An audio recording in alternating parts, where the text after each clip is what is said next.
Shalom, salam berkat dari kami untuk pendengar sekalian. Saat ini pendengar akan diberkati dengan program Hari Ini Harinya Tuhan bagian yang ke-8. Sebuah program rohani tentang doktrin Alkitab yang menolong kita untuk semakin tertanam dalam kebenaran firman dan bertumbuh dalam kemuliaan. Bersama hambanya, Pendeta Gilbert Lumwendo, STH. Banyak orang merasa doktrin Alkitab sebagai sesuatu yang membingungkan. Tetapi tahukah saudara bahwa doktrin Alkitab intinya adalah memahami Alkitab dengan benar, dengan pemahaman yang sistematis, sehingga kita terus dapat tertanam di dalam kebenaran firman, sehingga kita terus bertumbuh di dalam kemuliaan Allah. Buka hati saudara sekalian untuk menerima berkat-berkat firman-Nya hari ini. Kali ada seorang anak muda bertanya kepada saya begini. Anak muda ini berkata, "Pendeta, sebetulnya dalam hidup Kristen ini yang paling penting karunia atau karakter?" Wah, saudaraku, pertanyaan ini sangat menggairahkan buat saya. Buat saya pertanyaan ini sangat luar biasa karena memang dua hal ini adalah dua hal yang sangat luar biasa. Lalu saya tanya, anak muda, kenapa aku bertanya demikian gitu? Lalu dia bilang gini, "Pendeta, karena saya perhatikan ada banyak orang yang punya karunia-karunia luar biasa, tapi karakternya gak bagus. Dan itu bisa jadi batu sandungan. Lalu apa lagi?" Lalu dia bilang sama saya gini, "Tetapi secara jujur harus saya akui, ada banyak orang karakternya bagus, tapi pelayanannya gak ada karunia." Jadi betul sih kita kagum gitu. Wah, karakternya baik sekali orang itu gitu. Tapi kok pelayanannya begitu-begitu aja gitu. Gak ada terobosan rohani yang luar biasa gitu. Nah, sementara ada banyak orang punya karunia-karunia hebat, tapi arogannya luar biasa gitu. Punya karunia-karunia hebat, tapi orangnya kok kasar gitu. Orangnya kayaknya egois banget, mau menang sendiri gitu. Dan mengandalkan karunia-karunia yang ada padanya gitu. Kayaknya karena saya dapat karunia berarti saya dapat endorsement gitu. Kayaknya dapat jaminan dari Tuhan bahwa ini nih hamba Tuhan yang luar biasa nih. Gak ada yang seperti dia. Dan saudaraku yang kasih dalam Tuhan, memang saya pikir, wah ternyata menarik juga ya. Bahwa waktu saya dapat kalimat seperti itu baru saya pikir, dua hal ini harus seimbang. Gak bisa kita lihat mana yang lebih hebat, punya karunia tanpa karakter atau punya karakter yang baik tanpa karunia. Ada yang bilang bahwa enggak dong, yang penting karakter yang baik, biarin gak punya karunia. Loh, saya bilang kalau karakter orang baik pasti disertai dengan karunia-karunia. Loh, itu kan sederhana aja kan. Kalau kita memang siap untuk itu, layak untuk itu, maka Allah akan mencurahkan buat kita. Jadi dua hal ini harus berjalan bersama-sama. Waktu kita punya karakter yang baik, maka otomatis karunia-karunia menyertai, ya kan. Nah, waktu kita punya karunia seharusnya didasarkan dari karakter yang baik itu. Karena Paulus dengan tegas kan bilang, kamu sudah mulai dengan roh sampai kamu menerima karunia. Nah, jangan kamu mengakhirinya dengan daging. Nah, saya percaya waktu hidup Kristen kita seimbang antara karakter dan karunia, maka saya percaya hidup kita akan jadi berkat buat banyak orang. Haleluya. Selamat datang dalam program kita Hari Ini Harinya Tuhan, sebuah program rohani yang membawa kita masuk dalam pengenalan akan firman Allah, sehingga kita menjadikan firman Tuhan sebagai dasar keseharian hidup kita. Dan saudara gue yang kasih dalam Tuhan, ini yang saya percaya, selama kita menjadikan firman Tuhan dasar keseharian hidup kita, maka langkah-langkah kita adalah langkah-langkah yang berjalan dalam kemenangan. Haleluya. Kita sedang bicara tentang karunia-karunia Allah.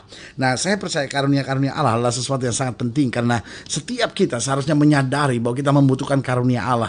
Baik karunia Allah untuk pelayanan, baik karunia Allah untuk kita jadi berkat dalam kehidupan kita masing-masing, maupun karunia Allah untuk kita dapat mendapatkan penghasilan dalam hidup ini, karena itu juga bagian dari karunia Allah, bagian dari talenta yang Tuhan percayakan buat kita. Nah, dalam program ke-648 ini kita sedang membahas dari 1 Korintus 12. 1 Korintus 12 ayat yang pertama sampai ayatnya yang ke-11. Saya beri kesempatan untuk setiap saudara yang mau ambil Alkitab saudara, sehingga kita bisa sama-sama mempelajari. Saudara-saudara yang juga mengambil catatan alat tulis, sehingga kita sama-sama bertumbuh dalam kebenaran firman Tuhan. 1 Korintus 12 ayat yang pertama. Sekarang tentang karunia-karunia roh, aku mau saudara-saudara supaya kamu mengetahui kebenarannya. Kamu tahu bahwa pada waktu kamu masih belum mengenal Allah, kamu tanpa berpikir ditarik kepada berhala-berhala yang bisu. Karena itu aku mau meyakinkan kamu bahwa tidak ada seorang pun yang berkata-kata oleh roh Allah dapat berkata terkutuklah Yesus. Dan tidak ada seorang pun yang dapat mengaku Yesus Allah Tuhan selain oleh Roh Kudus. Ada rupa-rupa karunia tetapi satu roh. Dan ada rupa-rupa pelayanan tetapi satu Tuhan. Dan ada berbagai-bagai perbuatan ajaib tetapi Allah adalah satu yang mengerjakan semuanya dalam semua orang. Tetapi kepada tiap-tiap orang dikaruniakan pernyataan roh untuk kepentingan bersama. Sebab kepada yang seorang roh memberikan karunia untuk berkata-kata dengan hikmat. Dan kepada yang lain roh yang sama memberikan karunia berkata-kata dengan pengetahuan. Kepada yang seorang roh yang sama memberikan iman. Dan kepada yang lain ia memberikan karunia untuk menyembuhkan. Kepada yang seorang roh memberikan kuasa untuk mengadakan mujizat. Dan kepada yang lain ia memberikan karunia untuk bernubuat. Dan kepada yang lain lagi ia memberikan karunia untuk membedakan bermacam-macam roh. Kepada yang seorang ia memberikan karunia untuk berkata-kata dengan bahasa roh. Dan kepada yang lain ia memberikan karunia untuk menafsirkan bahasa roh itu. Tetapi semuanya itu dikerjakan oleh roh yang satu dan yang sama, yang memberikan karunia kepada tiap-tiap orang secara khusus seperti, perhatikan baik, yang dikehendakinya. Berarti jelas kalimat terakhir ini, kalimat yang mengajarkan sesuatu yang luar biasa, bahwa karunia diberikan sesuai dengan yang dikehendakinya. Nah, waktu kita baca ayat-ayat bacaan ini, maka ada beberapa pelajaran yang sangat luar biasa yang dapat kita pelajari dalam ayat-ayat bacaan ini. Yang pertama saya pelajari, bahwa setiap orang sebetulnya dipercayakan Tuhan karunia. Nah, kita menyadari bahwa karunia-karunia Tuhan percayakan itu memang setiap orang berbeda. Kita nggak bisa sombong dan berkata, wah karunia saya dong begini. Lalu kita membanggakan karunia kita. Loh, karunia bukan untuk dibanggakan kok. Karunia itu adalah sebuah tugas. Jadi karunia itu bukan sesuatu yang perlu kita banggakan. Karunia itu adalah sebuah tugas. Sama seperti seorang yang dipercayakan oleh atasannya. Kamu adalah seorang pengawal. Kamu seorang satpam. Kamu seorang yang karena pengawalan yang kamu hadapi itu berat, kamu harus bawa pistol. Nah, saudaraku yang kasih dalam Tuhan, pistol itu adalah tanggung jawab. Pistol itu adalah tugas. Itu bukan sesuatu yang harus kita tunjukkan kepada orang lain dan bilang, gue dong bawa pistol. Lu enggak gitu, wah gue hebat nih, lu macam-macam gue tembak. Lu bukan itu. Kalau kita akhirnya misuse it, kita akhirnya salah mempergunakannya, maka saudaraku yang kasih dalam Tuhan, akhirnya si pemberi kuasa akan mengambil kembali. Karena berarti saya nggak bisa mempergunakan karunia itu. Loh, saudaraku yang kasih dalam Tuhan, setiap kita diberi tugas oleh Tuhan. Iya kan? Tuhan punya divine purpose gitu. Tuhan punya rencana ilahi buat hidup kita. Nah, sekarang persoalannya, waktu kita dipercayakan sesuatu oleh Tuhan, maka pada saat yang bersamaan Tuhan juga sediakan karunia-Nya. Karena Tuhan bukan memberi perintah tanpa menyediakan sarana untuk mencapai perintah itu. Karena itu Dia berikan karunia. Nah, karena visi kita masing-masing berbeda, karena kepercayaan yang Tuhan berikan kepada setiap orang masing-masing juga berbeda, karena itu karunia yang Tuhan percayakan juga berbeda. Jadi saudara, yang lain gak usah kecil hati, yang lain gak usah kecewa, yang lain gak usah sombong, ya kan? Saling menghargai, saling melengkapi, saling mengerti tugas masing-masing. Maka itulah yang akan membuat kita jadi berkat buat banyak orang. Yang kedua saya pelajari dari pelajaran tentang karunia ini, yang pertama saya pelajari setiap orang dipercayakan Tuhan karunia. Yang kedua, karunia menjadi berarti kalau masing-masing saling melengkapi. Karunia itu tidak ada artinya kalau akhirnya kita saling berantem. Karunia itu tidak ada artinya kalau akhirnya justru datangnya perpecahan. Bukankah sekarang seringkali dalam pelayanan, dalam tugas gereja, kita alami hal-hal yang sama. Ada orang-orang yang karena merasa dirinya dipercayakan Tuhan karunia hebat, akhirnya dia udah mulai melawan pada pimpinannya. Akhirnya mulai memberontak, akhirnya buat gereja baru, akhirnya mulai menghasut jemaat. Nah, saudaraku yang kasih dalam Tuhan, ini gak benar. Dan kita sebagai orang percaya jangan ikut yang karunia-karunia seperti itu. Kita jangan ikut akhirnya arus-arus yang seperti itu. Kita tahu itu salah, saudara-saudara. Tuhan percayakan karunia bukan untuk saling berkelahi, bukan untuk saling siapa yang lebih hebat, tapi Tuhan percayakan karunia untuk saling melengkapi. Karena karunia menjadi berarti kalau masing-masing saling melengkapi. Yang ketiga saya pelajari, karunia Tuhan sediakan agar jiwa-jiwa diselamatkan. Jadi fokus karunia itu bukan siapa yang lebih hebat. Fokus karunia itu jiwa. Jadi kalau sudah dapat karunia, misalnya Tuhan percayakan sudah bisnis sudah berhasil, nah pakai kesempatan berkat Tuhan itu, pakai kesempatan yang Tuhan percayakan itu untuk kita jadi berkat lagi buat orang lain. Sudah punya karunia misalnya mengatur strategi sesuatu dengan baik, pakai untuk pekerjaan Tuhan. Saudara-saudara yang punya karir bagus, saudara-saudara yang mungkin punya karunia menyanyi dengan baik, saudara-saudara yang punya karunia untuk bermain musik dengan baik, bermain drama dengan baik, pikirkan, doa sama Tuhan, bagaimana dengan apa yang ada pada saya ini, saya mau jadi berkat buat jiwa-jiwa. Karena kita sadar bahwa itu karunia yang Tuhan percayakan buat kita gitu. Jadi ingat ya, pelajaran pertama bahwa setiap kita tuh dipercayakan Tuhan karunia. Jadi gak perlu kita kecil hati lalu, aduh jangan-jangan kok Tuhan gak kasih karunia apa-apa buat saya. Nah, setiap kita dipercayakan Tuhan karunia. Nah lalu yang kedua, ingatlah, karunia menjadi berarti kalau masing-masing kita saling melengkapi. Baru yang ketiga, karunia Tuhan sediakan agar jiwa-jiwa diselamatkan.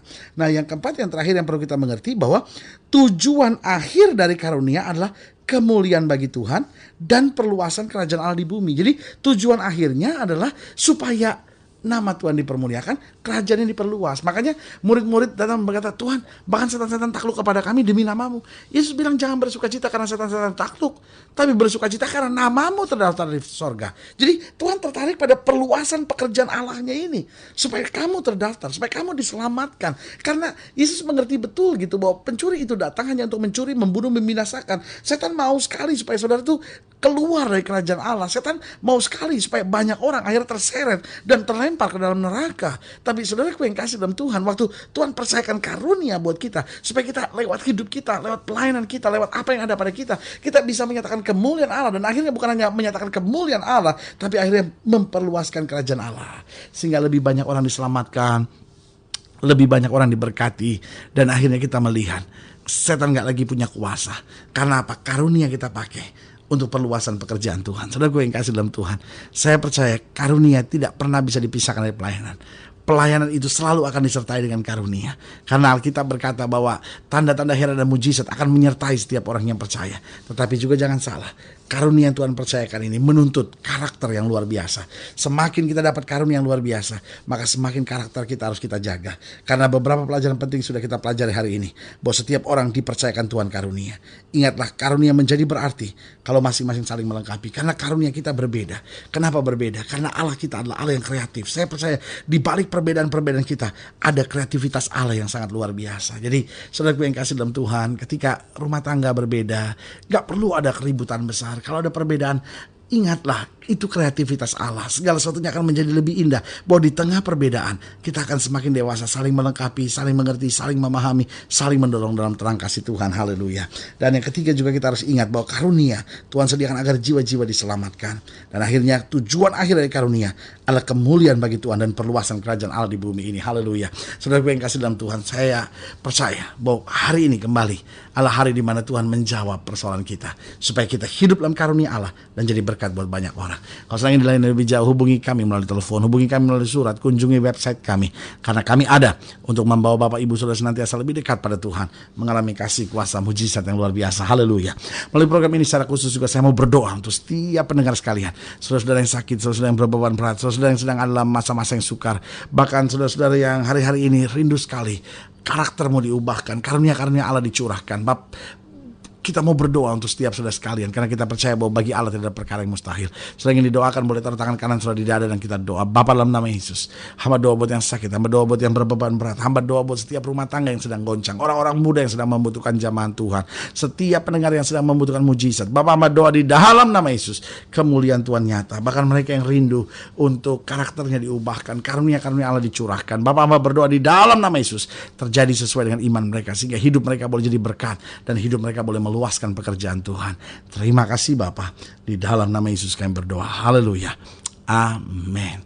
Saudara yang kasih dalam Tuhan, kita sudah berdoa. Ingat, Allah tidak pernah lalai menepati janjinya. Inilah saatnya buat kita untuk bangkit bersemangat, bersuka cita dalam menghadapi segala perkara, karena kita tahu bersama Yesus kita cakap menanggung segala perkara. Doa saya menyertai saudara, dan jangan lupa jadikan hari ini harinya Tuhan. Haleluya.